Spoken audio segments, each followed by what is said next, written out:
프리미어리그 역대 최연소 감독이 드디어 데뷔했습니다. 손흥민과 살라 덕배보다도 어리고 프리미어리그 출범 이후에 태어난 첫 번째 감독이죠. 이 감독의 이름은 바로 브라이튼의 파비안 휘르첼러, 데제르비의 후임으로 온 감독이에요. 휘르첼러 감독은 93년생으로 팀 내 최고참 제임스 밀러보다 무려 7살이나 어린데요. 나보다 어린 사람이 감독으로 왔을 때 이거 쉽지 않죠. 때문에 축구 팬들은 이렇게 어린 감독이 과연 라커룸을 장악할 수 있을지 의문을 표하곤 했는데요. 휘르첼러 감독은 FC 장크트 파울리에서 팀을 13년 만에 분데스리가 승격으로 이끌어냈지만 일부의 경험은 없는, 아직 검증이 덜 된 감독이란 점도 팬들이 우려하는 부분이었죠. 그런데 이런 감독이 프리미어리그로 온다? 이건 굉장히 도박이에요. 하지만 휘르첼러는 프리미어리그 데뷔 전 썬다이치 에버튼을 상대로 3대0 완승을 거두었고, 홈에서는 맨유를 꺾고 아스날 원정에서도 무승부를 기록했죠. 그리고 현재 브라이튼은 6골 2실점을 기록하면서 리그 3위에 올라 있습니다. 아직 3라운드밖에 되지 않았기 때문에 판단하기 좀 이르지만 저도 브라이튼 경기를 보니까 라인도 굉장히 높고 재밌는 축구를 하더라고요. 그런데 브라이튼,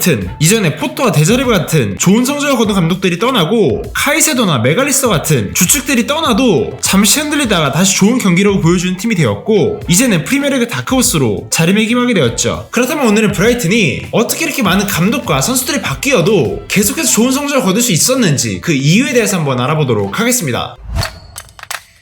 브라이튼 성공의 중심에는 구단주 토니 블룸이 있는데요. 토니 블룸은 브라이튼에서 태어난 토박이에요. 할아버지 해리 블룸은 한때 구단의 부회장을 맡았었고 삼촌은 단장이기도 했죠. 즉 그는 브라이튼 가문에서 자랐습니다. 애초에 다른 구단주들과는 다르게 뼛속부터 구단의 찐팬이었다는 거죠. 그렇게 블룸이 구단주가 된 이후에 그는 막대한 돈을 경기장과 훈련센터 건설, 그리고 이적료에 투자했고 1617 시즌에는 34년 만에 1부 리그로 팀을 승격시켰죠. 토니 블룸, 이번에 원래 직업이 굉장히 특이한데 바로 프로 도박사 출신이거든요. 때문에 블룸은 스타리저드라는 스포츠 베팅 컨설팅 업체 역시 설립했었어요. 주 고객이었던 부자들의 베팅에 그가 조언을 하려면 아무래도 굉장히 정확한 데이터 모델이 있어야겠죠. 이 오가는 돈이 한두 푼이 아닐 거 아니에요. 때문에 블룸은 스타리저드만의 데이터 모델을 만들어냈는데, 이 데이터 모델은 스포츠 전문 분석가, 통계학자, 전문 연구원들이 다 달라붙어서 부상자부터 예상 라인업은 물론 팀의 현재 상황과 분위기, 심지어 선수들의 동기부여까지 제공한다고 해요. 예를 들어 이런 거죠. 더 선의 이번 주에 이 선수의 가정사가 알려진다면 이 선수의 동기부여는 당연히 떨어질 거니까요. 구단주부터 이런 사람이니까 브라이튼은 팀 자체가 데이터 모델을 기반으로 운영되고 있어요. 이건 제가 지난번에 소개해드렸던 브렌트포드의 구단주 매튜 베넘이 떠오르는데요. 그런데 실제로 베넘은 토니 블룸 밑에서 일한 경험이 있고 지금 브렌트포드의 구단 운영 롤모델이 바로 브라이튼이라고 알려져 있죠. 아무튼 블룸은 이런 데이터 모델을 구단 운영에 바로 적용시킵니다. 그리고 브라이튼은 1819 시즌이 끝나자마자 팀을 승격시켰고 2시즌 연속 잔류에 성공했던 이 크리스 슈팅 감독을 전격 경질시켰는데요. 사실 두 번째 시즌이 17위로 매우 아슬아슬하긴 했지만 그 직전 시즌은 15위로 나름 알짜배기 성적이었거든요. 그런데도 블룸은 휴튼 감독을 그냥 잘라버립니다. 휴튼은 단단한 수비를 기반으로 하는 전형적인 잉글랜드 스타일의 감독이었는데 블룸이 생각하기에 브라이튼의 프리미어리그에 살아남으려면 더 과감하고 지배하고 이 주도적인 축구를 해야 된다고 생각했던 거예요. 그래서 스완지 시티에 그레이엄 포터 감독을 선임하게 됩니다. 사실 이게 엄청난 도박이었던 게 당시 포터의 커리어의 대부분은 스웨덴 리그였고 잉글랜드 무대 경력도 스완지에서 딱 한 시즌, 그것도 2부 리그에서 12와 FA컵 8강 진출이 끝이었거든요. 그런데 포터는 결국 브라이튼에서 가장 핫한 감독이 되었고 끝내 빅클럽 첼시로 가게 되었죠. 감독 선임에서도 브라이튼의 데이터 모델은 여전히 작용했는데요. 여기서 우리가 주목해야 되는 건 감독들을 선임할 때마다 팀의 단점들을 하나씩 보완해 나갔다는 거예요. 브라이튼은 포터를 첼시로 보내고 11일 만에 데제르비를 선임했습니다. 이미 데제르비에 대한 모든 조사가 끝났기 때문에 빠르게 선임할 수 있었던 거죠. 보통 팀들은 시즌 플랜이 무너지면 잠시 헤매는 모습을 보이지만 브라이튼은 오히려 6위로 포터를 선임한 첼시보다 더 높은 순위를 기록하며 리그를 마무리했죠. 그 이유는 역시 지나치게 측면 공간을 고집했던 포터와 달리 데제르비는 측면과 중앙을 모두 활용하는 감독이었기 때문에 전술적인 유연성이 하나 추가되었단 말이죠. 또 지난 시즌 데제르비는 지나치게 지배적인 경기를 하다가 대량 시점을 하면서 무너지는 경기가 종종 있었단 말이에요. 그런데 이번에 새로 부임한 휘르첼러 감독, 데제르비와 비슷한 축구를 하지만 독일에서의 모습만 보면 지난 시즌 전반기에 15실점으로 수비적인 측면도 강조하는 감독이란 말이죠. 데제르비 때 있었던 수비적인 약점을 휘르첼러가 보완할 수 있다고 브라이튼은 믿고 선임한 거죠. 그렇기 때문에 브라이튼은 조금 덜 알려진 감독이라도 이미 탄탄한 시스템이 있기 때문에 구단의 문제를 개선할 수 있는 감독이라면 다른 팀들보다 좀 더 과감하게 감독을 선임하고 성과까지 내는 거죠. 또 지난 시즌에는 선수들의 부상으로 팀이 어려움을 겪자 블룸은 특유의 데이터 모델 기반으로 의료 시스템의 문제를 파악했고 의료진의 교체에서까지 팀의 부상 문제를 해결했습니다. 아니 진짜 이런 분을 한국에 모셔와야 돼.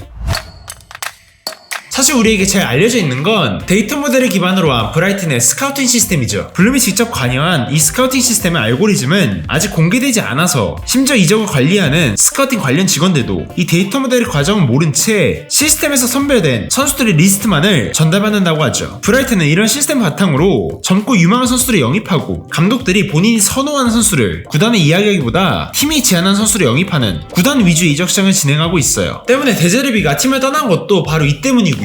그런데 블룸은 이 효율성이 미친 남자이기 때문에 전 세계 스카우터들을 보내서 선수들을 파악하는 건 매우 비효율적이라 생각하는 것 같아요. 블룸은 이적 시장 전략을 짤 때 먼저 본인의 데이터를 기반으로 우선 필요한 포지션과 선수 유형을 찾고 이후 그 기준에 부합한 선수들의 리스트를 쫙 뽑아내서 그때부터 스카우팅을 시작한다는 거예요. 쿠쿠렐라를 첼시로 판매한 이후에 브라이튼은 2주도 되지 않아서 곧바로 에스투피니안을 영입했거든요. 이는 쿠쿠렐라를 영입할 때 그 리스트에 이미 에스투피니안이 있었기 때문이죠. 그리고 영입된 에스투피니안은 쿠쿠렐라의 공백을 완벽하게 메꾸게 됩니다. 또 미토마가 좋은 모습을 보이자 기존의 감독과 트러블이 있었던 이 트로사르를 쿨하게 아스날로 보내준 건 역시 같은 맥락이에요. 재밌는 건 브라이튼은 이미 재작년부터 미토마가 이적할 것을 대비해서 잠재적인 대체자로 시몬 아딩글라를 영입했거든요. 그런데 이 선수가 이번 시즌 시작하자마자 3골과 도움 2개를 기록하면서 팀의 에이스로 자리매김하고 있죠. 또 이선의 공격력 강화를 위해 브라이튼이 지난 여름 노리고 있던 2명의 선수가 있었는데 바로 웨스트햄의 쿠두스와 지난 시즌 PFA 영플레이성을 받았던 콜 파머였죠. 아니 진짜 안목이 미쳤다. 이렇게 브라이튼의 스카우팅 시스템이 뛰어나다 보니까 다른 팀의 팬들은 브라이튼의 보드진과 스카우터들을 빼오자고 하는데 브라이튼의 에스워스, 샘 주엘 같은 이 보드진들을 떠나도 시스템이 워낙 탄탄하니까 내부 인사 승격으로도 그 자리가 메꿔지고 공백이 느껴지지 않는 거죠. 그래서인지 브라이튼은 선수 이적도 크게 막지 않아요. 왜? 언제든지 싼 가격으로 너로 대체할 수 있으니까. 그리고 브라이튼은 다른 PL 팀들에 비해 주급도 적은 편인데요. 이번 시즌 브라이튼은 평균 주급 순위가 20개 팀 중에 16위거든요. 선수 영입에 실패했을 때 리스크를 최소화하겠다는 거예요. 대신 브라이튼은 선수들에게 재계약을 쉽게 해주는 편인데요. 쉽게 말해서 너 아직 유망주니까 주급은 조금 작게 줄게. 근데 여기서 네가 잘하잖아? 그 팍 오르는 거야. 대표적으로 미토마는 팀에서 좋은 모습을 보이고 1년이 채 안 돼서 바로 주급이 인상되었고 카이세도 역시 이적하기 직전 짧았지만 주급을 올려줬죠. 이렇게 성적에 따라서 주급도 올려주고 빅클럽으로 이적도 막는 편이 아니다 보니까 야망 있는 유망주들은 브라이튼 이적을 선호하기도 해요. 그래서 최근 몇 년간 빅클럽으로 이적한 브라이튼 선수가 비수마, 베나이트, 트로사르, 산체스, 쿠쿠렐라, 메갈리스터까지 이건 뭐 거의 빅클럽 사관학교 수준이에요. 또 브라이튼이 워낙 일관된 경기 시스템을 유지하잖아요. 그래서 나중에 감독이 바뀌더라도 전술적으로는 팀에 큰 차이가 없겠구나. 팀이 확실한 시스템이 있으니까 내가 적응만 잘하면 내 능력을 잘 보여줄 수 있겠구나. 선수들이 이렇게 생각하니까 브라이튼은 매력적인 행선지가 된 거죠. 브라이튼은 이런 이적시장 기조를 통해서 인구가 20만도 안 된 도시에서 최근 몇 년 동안 3억 4,700만 파운드라는 거액을 이적료로 벌어들였어요. 또한 구단주가 도박사 출신이니까 다른 구단과의 거래에서도 경쟁을 부추기면서 거액을 받아내는 데 성공하기도 하고요. 또 브라이튼의 스카우팅 시스템이 뛰어난 이유는 상대적으로 경쟁이 적은 국가에서 선수를 영입하는 것도 있어요. 브라질, 스페인, 프랑스 유망주들은 실력이 뛰어나지만 비싼 반면에 에콰도르, 파라과이, 아일랜드, 일본, 아프리카 등 비교적 네임밸류가 낮은 나라에서 선수를 직접 수급하기 때문에 비용이 적게 드는 장점이 있죠. 또한 세계 각지에서 온 영입생들의 유럽 적응을 돕기 위해 벨기에의 생질 루아즈로 임대를 보내게 됩니다. 이 팀 역시 토니 블룸이 지분을 갖고 있는 구단이거든요. 미토마, 아딩그라, 코조 어프스키와 운다브도 영입된 이후에 생질 루아즈로 임대를 갔었어요. 팀은 다르지만 카이세도 역시 영입된 이후에 벨기에 리그로 임대를 떠났고요. 메갈리스터의 경우에는 벨기에 리그보다 아르헨티나가 적합하다고 판단해서 보카 주니어스 임대를 보내서 성장시켰죠. 그런데 중요한 점은 브라이튼이 젊은 선수만 고집하는 게 아니라 밸런스를 위해서 데니 웰백이나 제임스 밀러 같은 노장 선수들을 FA로 영입해서 팀의 경험을 보충하고 있다는 거예요. 진짜 이런 스카우팅 시스템이 지금의 브라이튼의 근간을 만들었다고 할 수 있는 거죠. 진짜 수뇌부 한 명이 팀을 이렇게 바꿀 수도 있네요. 맨유, 첼시 보고 있나?